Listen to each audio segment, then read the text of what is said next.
back to another test drive video. As you can see, I'm sitting in a Sport 200, which is actually a brand new build. And you might be wondering, why am I sitting so much lower down than we usually do in the other sort of test drive videos? And that is because this car actually has the lowered floor pans. And as you can see, I'm about 6 foot 1, 6'2", and I can see over the dash, but it's marginal. Personally, I would not go for the lowered floor pans if you're sort of below 6'4", I'd say. A 6'4" is probably a good height for you to go for the lowered floor pans and the GRP seats. The demo car does have the lowered floor pans too, the RX-5 250, but because that does have the comfy seats in it, the padded seats, you gain a little bit of height with those.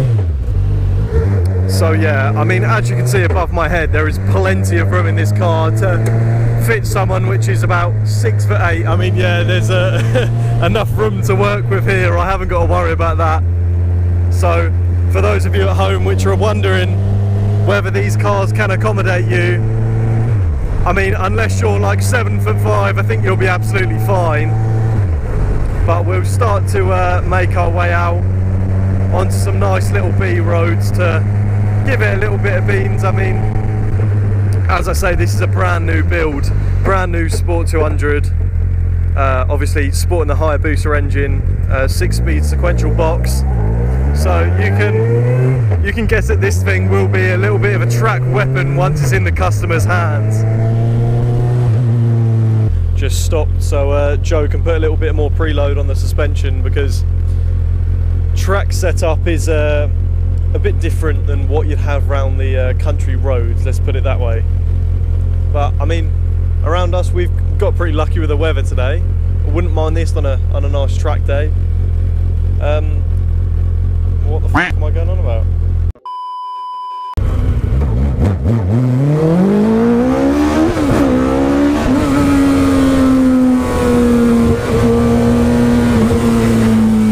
The noise that comes from this engine though, 11,000 RPM. The camera's trying to roll away. It is one of the most sort of visceral driving experiences, with a nice song and dance in your ear at such a high rev range. And you haven't really got a lot around you to sound then and that. Oh, got hit with a bit of water. Right now, let's have a brief chat about the suitability of the Sport 200 and what the Sport 200 really is. So as previously mentioned, this car does have a Suzuki Hayabusa engine in it, and by no means is this a road car, so to speak. It's a road legal race car. That is effectively what this car is. You would not want to effectively build a Sport 200 just to primarily use as a road car, unless you're absolutely insane and just love the sound of a bike engine. I mean, sitting in it cruising round at constant speeds, like sitting at 30 mile an hour, if you're cruising at constant speed, you're going to be absolutely fine. It's the stop-start traffic which a bike engine is not made for when it's sitting in a car. That is effectively what the RX-5 model caters for. If you want a nice road trip car which you can sit in traffic all day long, get the RX-5 and not the Sport 200. However, if you want to go on a track day and absolutely blast up to 11,000 RPM, fly past people with an exhaust note which is almost unachievable with any other engine, then this is definitely that car. I mean, they fly around a track, they weigh next to nothing because of how light the engine block is, and you can get some serious speeds out of them. The Cup 200 race series uses a very similar setup than what I'm sitting in right now. Same engine, and of course gearboxes is internal within the motorbike engine, and you can see how that thing flies past regular road cars and track setup cars which have effectively been inspired from road cars. In the Birkin 6-hour relay race, I think became third or fourth overall last year in the Birkin 6-hour relay race, and that was against sort of your Ginettas, your BMW Cup drivers, your Honda Civic Cup drivers, so they are flying past those with ease.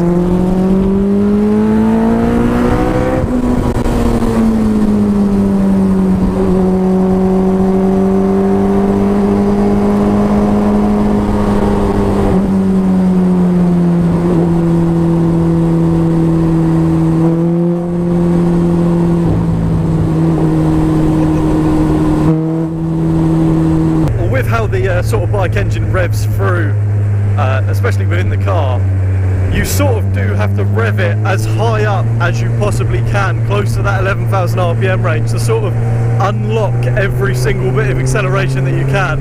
If you're short shifting through the gears, you really are going to know it, because the car is not going to pull anywhere near as much as what it should effectively be doing. So if you drive in, or if when you drive cars you're sort of shy to put it through the revs, this is not a car that you want to be building, because you want to get it through up to sort of 11,000 RPM. It's relatively hard for us to sort of mimic roads which are going to be close to what it's going to be flying on a track, because I mean the reason why people go on a track is no speed limits, and you can pretty much push absolutely everything out of your car. And let's be honest, B roads around Suffolk is not exactly, legally you cannot do that, and obviously we cannot just blast it up to sort of 100, 110, 120 mile an hour around a B road, because that is, one, not safe, two, highly illegal, and three, this is not our car. So mainly trying to show you that this car can be driven on the road as a road legal race car, so you can drive it to the track, fly it around the track, and then drive back home. That is effectively what this car is built for. And for those of you who have ever rode a Hayabusa bike before, they will know how ridiculous this engine actually is. And even when you add a few hundred kilos on the top of that, it is still absolutely ridiculous in a car. I mean, performance-wise, it's hard to find something which is as high brake horsepower per tonne without easing into the over £100,000 price range. Look at that for a turn-in circle though. Turn, yeah, turn on a penny, honestly, unreal. It's such a strange experience being in a car with a bike engine if you haven't been before, because when you rev it up to sort of 6,000 RPM, it feels like you need to shift. You've pretty much got another 6,000 RPM before you need to shift. Yeah, literally halfway there.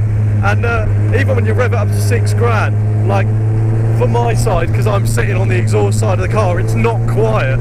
And as I say, it does almost feel like you need to shift, but when you rev it up to 11 grand, you'll know that you need to shift, put it that way, because your ears are taking a toll from how high the RPM really does go. And we're going to put it through some nice little back roads here and sort of show you what the car is capable of to some extent.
a learning curve. Oh, hello. I mean, proves my point. It's definitely a learning curve to sort of get used to driving one of these cars on the road in comparison to driving a manual car engine car. But sort of when you get used to it and you know where you need to keep the revs in each gear, it becomes sort of second nature to you. I mean, as anyone knows that's watching this video that knows how to drive a manual car or has owned several cars in the past, when you go from driving one manual car and you go and buy another manual car, it's sort of, you got to get used to how the gearbox works, how the clutch is all over again. I mean that is sort of the nature of buying a new car at the end of the day. Now you sort of get into the swing of driving. Cruising through villages becomes a lot easier. As previously mentioned, you know sort of what gear you have to be in when, and basically, rule of thumb, don't let it drop too much in the RPM when you're driving, because it doesn't like it. Yeah, so don't let it drop below 2 grand, because it gets a bit boggy at that point and it will be a bit on off. So as long as you're above sort of 2.5 grand, you'll generally be absolutely fine. And to be honest, when you're giving it some beans, you're going to be above 2.5 grand. Just a little bit. Maybe 9.5 grand above 2.5 grand.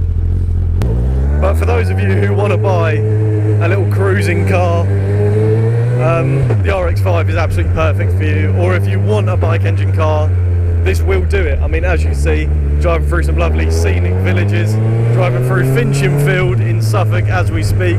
Lovely little village. As you can see from everyone around, you get some nice smiles.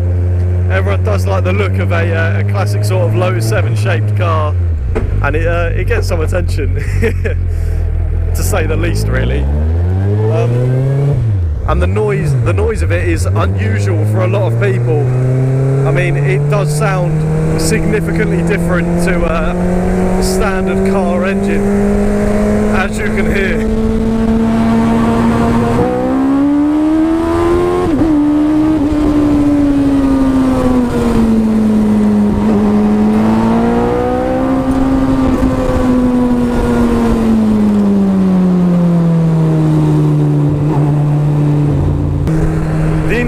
These cars is, as I say, every single video that I'm in, it's generally really nice though. Like, seen in here, I am relatively comfortable. Apart from the fact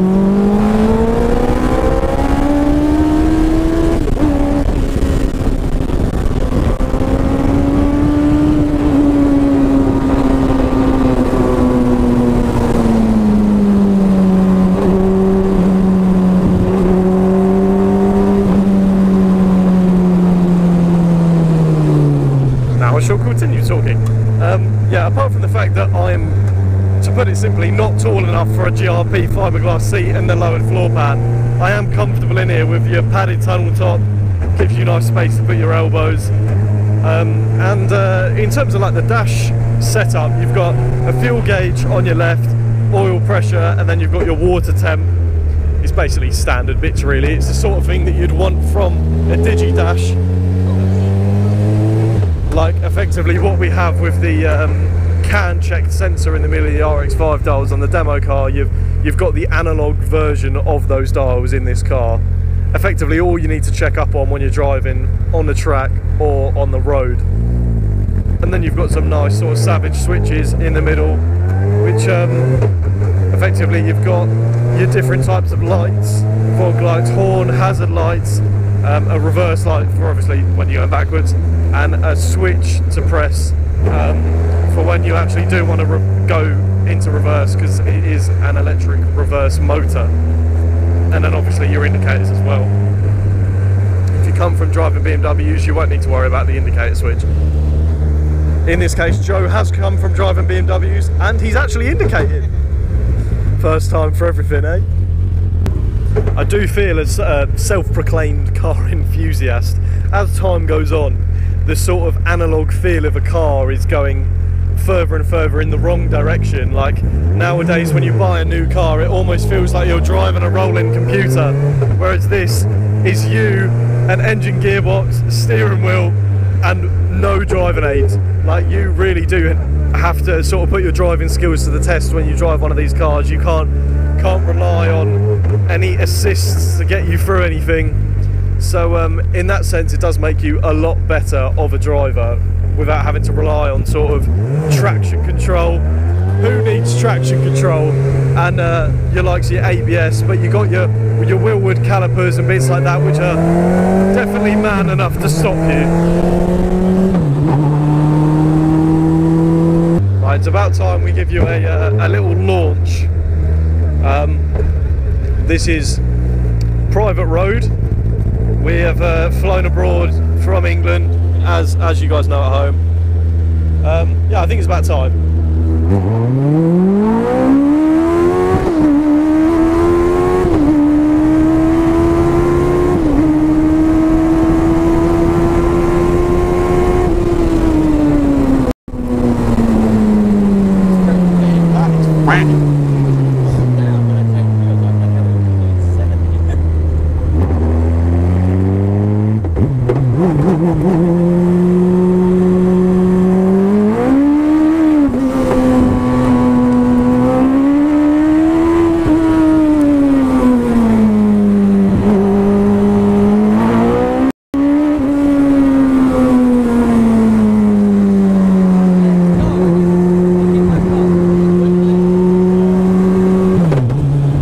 Once again, the standard temp check. We're sat at 80 degrees Celsius. Not even that, just below 80. So as you can tell, the fan has not come on yet, as the fan kicks on at 90 degrees. So in terms of temps on a standard civilized drive, you're not gonna be overheating to any stretch of the imagination. I mean, you're not even heating up enough to get the fan to come on.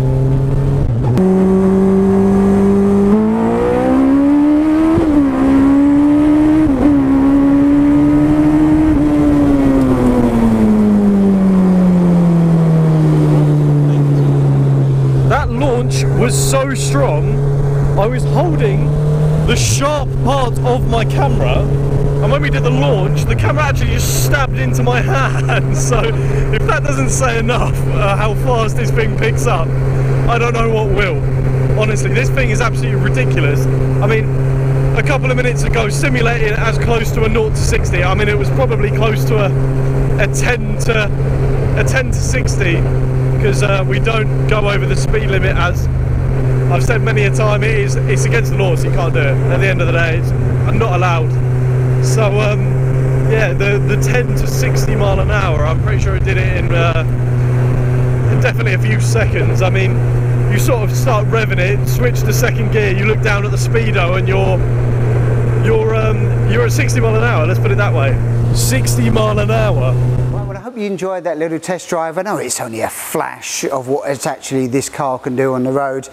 Obviously on the track's a massively difference in performance, and this particular car running the Hayabusa engine, 206 horsepower this made on the dyno, which is extremely strong, which is pretty much the same, the Sport 200 as the Cup 200 in terms of performance. So if you want to get into any of these cars, whether it be the Sport 200 or the Cup 200 car, you want to go racing, then hook us up, phone call, email, or come and see us at the factory, and you can enjoy the experience of the MK Sportscars range. That's it for this week, guys. Remember to like, share, subscribe, and we will catch you on the next video.